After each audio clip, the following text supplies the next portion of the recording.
গতকালকে আগের দিনে মেঘ ধরেছে, আকাশের 2 ভাগ হয়ে গেছে। এক ভাগ চলে গেছে চাকলের মিলের ওইদিকে, আর এক ভাগ চলে গেছে মেরিগাছার ওইদিকে। মাঝখানে কোনো শিল পড়ে নাই আমাদের এখানে। তা আমি বললাম যে আমরা বেঁচেছি, আমাদের এলাকায় আসে নাই জন্য। তখন পাগল বলেছে কি, না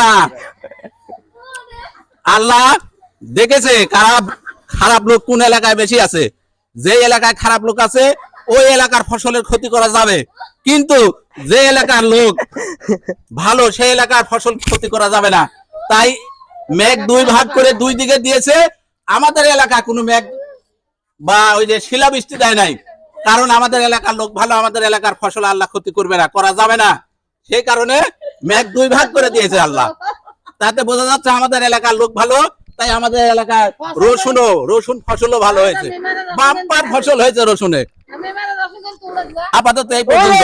কত বড় বড় এখন